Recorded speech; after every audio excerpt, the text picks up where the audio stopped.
শীতকাল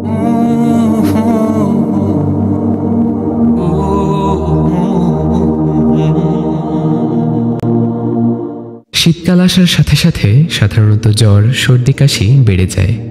মুখ তেতো হয়ে যায়, খাদ্যে রুচি থাকে না। অসুস্থ কেউ আশেপাশের সুস্থ মানুষকে দেখলে মনে করে সবাই সুখে আছে, আমি কেবল অসুখে। মনে করুন আপনার কাছে একজন 1 লক্ষ টাকা পান। আপনি সময় মতো টাকা দিতে পারছেন না। টাকা না দেবার কারণে ওই দিক থেকে তাড়া আসছে। এদিকে আপনি চিন্তায় মরে যাচ্ছেন। আপনার সময় কাটছে ঘোর দুশ্চিন্তায়। কোনোভাবে টাকা ফেরত দেবার কোনো উপায় বের করতে পারছেন না। রাতে ঠিকমতো ঘুমোতেও পারছেন না। হঠাৎ একদিন ওই পাওনাদার এসে আপনাকে বলল, শীতের সকালে তুমি যদি খালি পায়ে 5 কিলোমিটার হাঁটো তাহলে তোমার ঋণের টাকা আমি মাফ করে দেব, তোমাকে আর টাকা দিতে হবে না। এরকম একটা অফার পেলে আপনার কেমন লাগবে? হ্যাঁ, শীতের সকালে খালি পায়ে 5 কিলোমিটার হাঁটতে আপনার কষ্ট হবে, কিন্তু এই কষ্টের বিনিময়ে আপনার 1 লক্ষ টাকার ঋণ পরিশোধ হবে। 1 লক্ষ টাকার কাছে আপনার এই কষ্ট তুচ্ছ মনে হবে।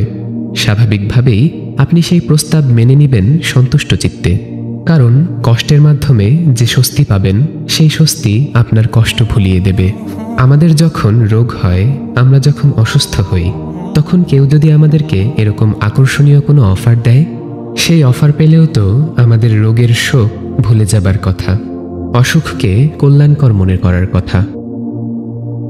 একজন মুমিনের কাছে অসুখের বার্তা সুখময়। ইসলাম তাকে অসুস্থতার মধ্যেও আশাবাদী হতে উৎসাহিত করে। নবীজি সাল্লাল্লাহু আলাইহি ওয়াসাল্লাম বলেন, মুসলমানের উপর যে সকল যাতনা, রোগ ব্যাধি, উদ্বেগ, উৎকণ্ঠা, দুশ্চিন্তা, কষ্ট ও পেরেশানি আপতিত হয়, এমনকি যে কাঁটা তার দেহে বিদ্ধ হয়, এসবের দ্বারা আল্লাহ তার গুনাহসমূহ ক্ষমা করে দেন। তার মানে অসুখ বা কোনো বিপর্যয় আমাদের গুনাহ মাফের কারণ হিসেবে হাজির হয়। যে অসুখ আমাদের গুনাহ মাফের কারণ, সেই অসুখকে কি গালাগাল দেওয়া যায়? সেই অসুখের উপর কি বিরক্ত হওয়া যায়? রাসূল সাল্লাল্লাহু আলাইহি ওয়াসাল্লামের এক সাহাবীর নাম ছিল উম্মে সাইব রাদিয়াল্লাহু আনহু। একবার তিনি ভীষণ অসুস্থ হন, জ্বরে কাঁপতে থাকেন, এমনকি জ্বরকে গালি দিতে থাকেন। জ্বরের প্রতি তার এমন বিরক্তি দেখে রাসূলুল্লাহ সাল্লাল্লাহু আলাইহি ওয়াসাল্লাম তাকে বলেন, তুমি জ্বরকে গালি দিও না, কেননা এটি আদম সন্তানের পাপরাশি মুছে দেয়, যেমনভাবে কামারের চুল্লি লোহার মরিচা দূর করে। বিপদ মুসলিমের জীবনে রহমত হয়ে আসে। মুসলিম কোনো অবস্থাতেই হতাশ হতে পারে না, তার সবকিছুই কল্যাণকর। আমরা অসুস্থ হলে অসুস্থতাকে সাদরে বরণ করব, যথাসাধ্য চিকিৎসা করব, কেননা চিকিৎসা করানো নবীজি সাল্লাল্লাহু আলাইহি ওয়াসাল্লামের সুন্নাত। কিন্তু অসুস্থ হওয়ার জন্য প্রার্থনা করব না।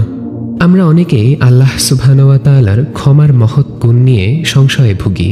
আমরা পাহাড় সমান গুনাহ করে ফেলেছি, রব আমাদের মাফ করবেন কিনা তা নিয়ে দুশ্চিন্তায় থাকি। মাঝে মাঝে এটাও ভাবি যে রব যদি অলৌকিকভাবে গুনাহ মাফের কোনো বার্তা পাঠাতেন কতই না ভালো হতো। ধরুন এক লোক একটি কোম্পানিতে চাকরি করে। ইদানিং সে নিজের উপর এবং তার কাজের উপর খুবই বিরক্ত, কিছুতেই মন বসে না। একদিন তার বিরক্তি সহ্যসীমা ছাড়িয়ে গেল। সে রাগে অফিসের ল্যাপটপ ভেঙে ফেলল, অফিসের ফাইলপত্র সব পুড়িয়ে ফেলল, কাঁচের গ্লাস, জানালা সব ভেঙে ফেলল, একেবারে হিতাহিত জ্ঞান হারিয়ে ফেলল।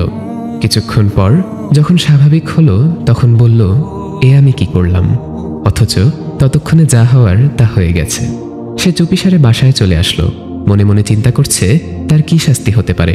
শাস্তির একটা লিস্ট করে ফেলল।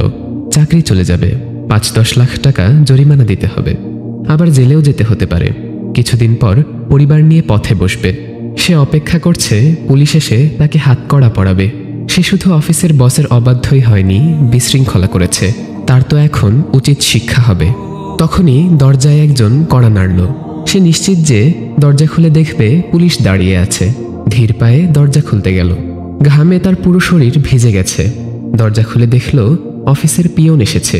পিয়ন একটা মিষ্টি হাসি দিয়ে বলল, বস আগামীকাল আপনাকে অফিসে যেতে বলেছেন।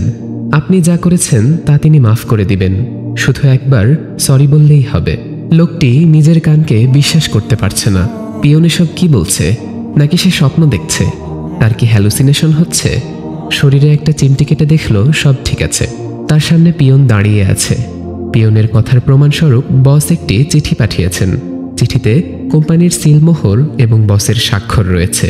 চিন্তা করুন, লোকটি এতটা ঘোরতর অপরাধ করার পর ক্ষমাপ্রাপ্তির এমন ঘোষণা শুনে কতটা আনন্দিত হবে। এমন অপরাধ করলে ক্ষমা করে দেওয়া তো দূরে থাকুক, এতক্ষণে তার জেলে থাকার কথা।